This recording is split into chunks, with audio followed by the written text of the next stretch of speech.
Hello అండి. మీ అమ్మాయికి 15 years 14 years దాటుతుంది, అయినా కూడా ఇంకా పీరియడ్స్ అనేవి స్టార్ట్ అవ్వలేదా? ఫస్ట్ టైం కూడా పీరియడ్స్ ఇంకా రాలేదా? ఇలా ఉంటే ఖచ్చితంగా ఫ్యూచర్‌లో ప్రెగ్నెన్సీ ఇష్యూస్ వస్తాయా? ఇన్‌ఫర్టిలిటీ ప్రాబ్లమ్ వస్తుందా? అన్న టాపిక్ గురించి ఈరోజు మనం ఈ వీడియోలో మాట్లాడుకుందాం. సో, ఆడవాళ్ళలో యూజువల్‌గా ఫస్ట్ పీరియడ్‌ని మెనార్కీ అంటాం.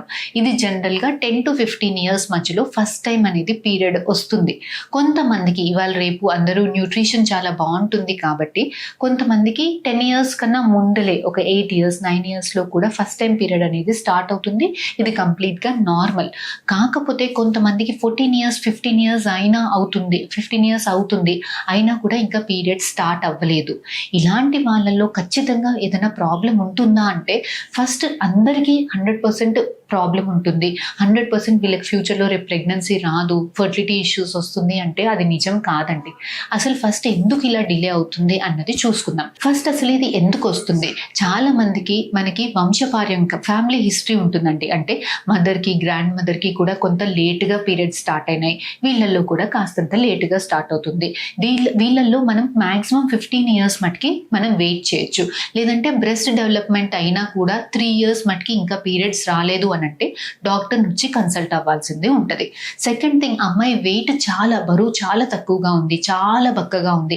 ఇలాంటి వాళ్ళల్లో కూడా పీరియడ్స్ లేట్ గా స్టార్ట్ అయ్యేదానికి అవకాశాలు ఎక్కువగా ఉంటుంది. లేదు ఏదైనా exercise, aerobics, gymnastics, heavy exercises చేస్తున్నారు, కొంత స్పోర్ట్స్ లో ఉన్నారు, డైలీ హెవీ వర్కౌట్స్ చేస్తున్నారు, ఇలాంటి వాళ్ళల్లో కూడా మనకి పీరియడ్స్ అనేవి లేట్ గా స్టార్ట్ అవుతుంటాయి. కొంతమందికి హార్మోనల్ ఇష్యూస్, థైరాయిడ్ వల్ల, ప్రొలాక్టిన్ హార్మోన్ అబ్నార్మాలిటీస్ వల్ల, పీసీఓడి ప్రాబ్లం వల్ల, లేదంటే న్యూట్రిషనల్ డెఫిషియన్సీస్ వల్ల, ఇలాంటి వాళ్ళల్లో కూడా పీరియడ్స్ అనేవి లేట్ అయ్యేదానికి అవకాశం ఉంటుంది. సో ప్రతి ఒక్కరికి మనకి పీరియడ్స్ లేట్ అవుతుంది అని అంటే ఖచ్చితంగా ఫర్టిలిటీ ఇష్యూస్ ఉన్నట్టు కాదండి. చాలా మందికి ఫెమిలియల్ హిస్టరీ వలన బరువు తక్కువగా ఉంది, బ్లడ్ తక్కువగా ఉంది, చిన్న హార్మోనల్ ఇష్యూస్ ఉంది, లేదంటే పీసీఓడి ఇష్యూస్ ఉంది. ఇలాంటి వాళ్ళల్లో పెద్దగా భయపడాల్సిన అవసరం ఏమీ లేదు. కొంతమందికి జెనెటిక్ ప్రాబ్లమ్స్ ఉంటాయి, లేదంటే ఆ అండాశయాలలో ఏదైనా ఇష్యూస్ ఉంది, లేదంటే గర్భసంచి చాలా చిన్నదిగా ఉంది, లేదంటే గర్భసంచి నుంచి బయటికి వచ్చే ద్వారం ఏదైతే వెజైనాలో ఉందో దాంట్లో అడ్డుగోడలు ఉన్నాయి. ఇలాంటి వాళ్ళల్లో మాత్రం మనకి ఫ్యూచర్లో ఫర్టిలిటీ ఇష్యూస్ వచ్చేదానికి అవకాశాలు ఎక్కువగా ఉంటాయి.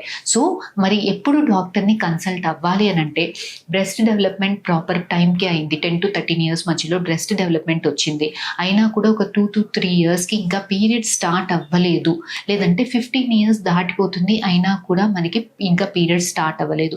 ఇలాంటప్పుడు వీళ్ళంత తొందరగా ఒక గైనకాలజిస్ట్ని, ఆడవాళ్ళ డాక్టర్ని కన్సల్ట్ అయ్యి basic evaluation, hormonal evaluation, scanning, basic first evaluation చేయించుకోవాల్సిన అవసరం ఉంటుందండి. దాని తర్వాత మీకు ఏంటి ప్రాబ్లం అన్నది చూసి దానికి తగ్గట్టు ట్రీట్మెంట్స్ తీసుకుంటే మనకి ఫ్యూచర్లో ఫర్టిలిటీ ఇష్యూస్ రాకుండా ఉండేదానికి స్కోప్ ఎక్కువగా ఉంటుంది. ఫ్యూచర్లో ఏదైనా ఇష్యూస్ ఉంటే ప్రివెంట్ చేసుకునేదానికి మనకి వీళ్ళంత టైం అనేది మన దగ్గర అవైలబుల్గా ఉంటుంది. సో ఖచ్చితంగా పీరియడ్స్ లేట్ అయినాయి అంటే ఖచ్చితంగా ఫర్టిలిటీ ఇష్యూస్ ఫ్యూచర్లో వస్తాయని కాదు. భయపడకండి, కంగారు పడకండి. వీళ్ళంత తొందరగా ఎర్లీ ఎవాల్యుయేషన్ చేయించుకుని తగ్గ ట్రీట్మెంట్స్ తీసుకుంటే మనకి ఫ్యూచర్లో ఫర్టిలిటీ ఇష్యూస్ రాకుండా ఉండేదానికి స్కోప్ అనేది ఎక్కువగా ఉంటుందండి. ఫర్దర్గా ఇంకా మీకు ఈ టాపిక్ గురించి ఇంకేమైనా డౌట్స్ ఉంటే please do comment in the comment session. Will get back to you. Thank you.